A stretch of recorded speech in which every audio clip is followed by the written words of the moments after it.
Baik, di sini sekarang saya sudah berada di Embung Asinan dan sekarang saya bersama dengan warga lokal.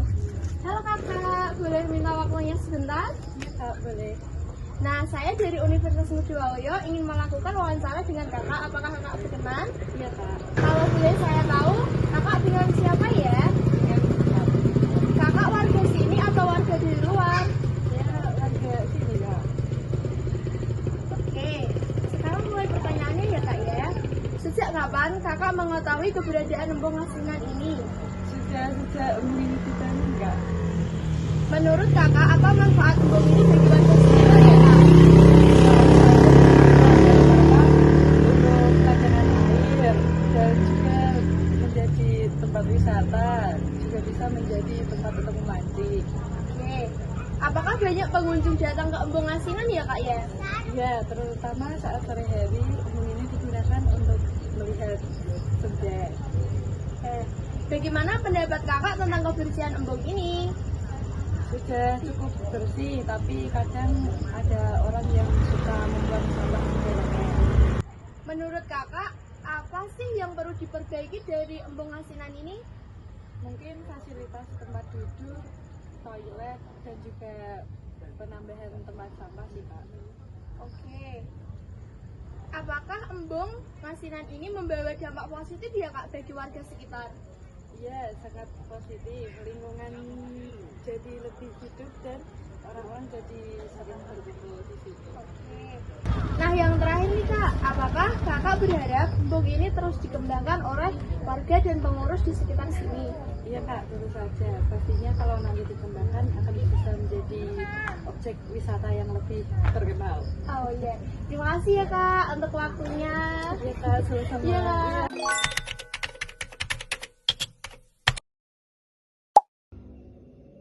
Di sini saya sudah bersama dengan istrinya Bapak Ambyah, dikarenakan Bapak Ambyah lagi pergi keluar, jadi digantikan oleh istrinya.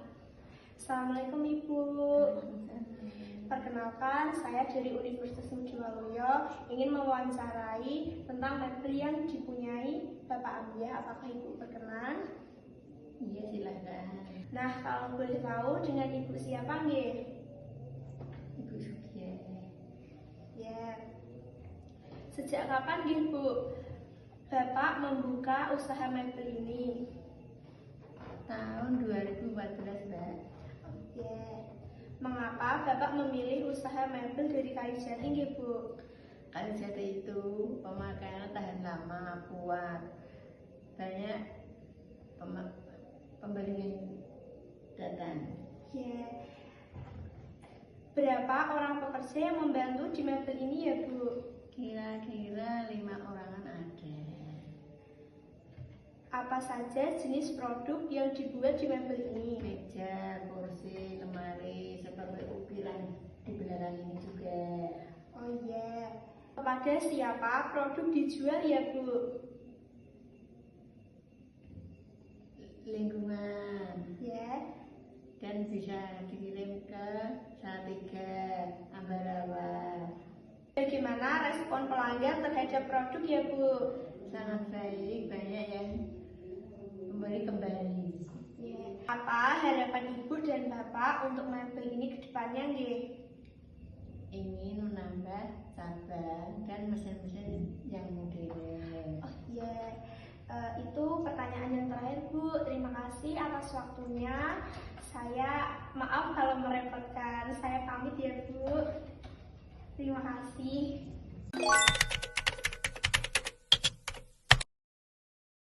Assalamualaikum warahmatullahi wabarakatuh. Saya sudah berada di kediaman Bapak Sukamat yang ingin melakukan wawancara dengan beliau.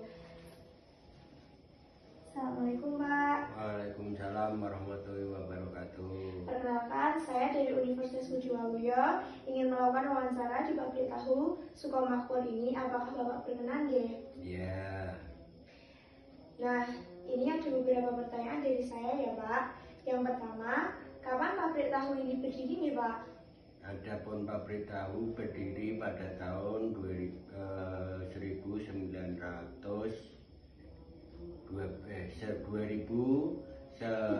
Benerin nggih? Berapa tuh? Ya, 2012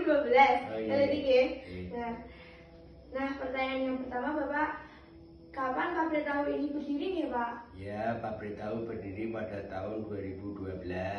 Nggih. Yang kedua, mengapa Bapak memilih usaha tahu ini nggih, Pak? Karena pabrik tahu yang pertama pengalaman saya, dan pabrik tahu banyak sekali diminati dan banyak disukai masyarakat. Di samping menyerap tenaga kerja. Nggih. Nah, beberapa pekerja yang ada di pabrik ini nggih, Pak? Adapun pekerja itu ada 4 yang untuk memasak itu 4 orang. Ya. Nah, dari mana bahan baku kedelai didapat nggih, Pak? Adapun bahan baku didapat itu dari Solo. Ya. Berapa kali produksi dilakukan, Pak? Produksi dilakukan sehari sampai 12 jam sampai selesai. Nggih. Apa kendala utama dalam produksi tahu ini nggih, Pak? Adapun kendala pabrik tahu adalah yang pertama itu ada sedikit kendala, yaitu pemasarannya. Nggih. Bagaimana cara pembuatan tahu di pabrik ini nggih, Pak? Pabrik tahu pertama itu awalnya direndam, takarannya 10 kilo, ada waktu itu 6 sampai 7 jam. Setelah itu dicuci, terus digiling, dimasak sampai selesai. Nggih. Nah, bagaimana sih Pak cara menjaga kebersihan pabrik tahu ini agar tetap bersih? Adapun pembersihannya, pertama selesai pekerjaannya, semua karyawan membersihkan peralatan supaya tidak terkena kotor-kotoran yang masuk, adapun kotoran yang tertinggal. Oke. Kemana ya Pak hasil tahu ini dijual? Adapun tahu dijual itu ada 3 lokasi. Ya. 1 Karanggede, Suro, Ampel, Malah Tambah di Boyolali. Oke. Nah, pertanyaan yang terakhir nih Pak, apa ya Pak harapan Bapak ke depannya untuk pabrik ini semakin maju? Harapannya itu mutunya dijaga, karyawannya juga ibaratnya disejahterakan, di samping di lingkungan menyerap tenaga, banyak tenaga dan disukai dan tidak ada komplain. Oke. Terima kasih ya Pak, itu Ya, sama-sama. beberapa pertanyaan dari saya. Dan terima kasih juga sudah meluangkan waktu untuk saya. Oke. Saya mohon pamit ya Pak. Terima Ya,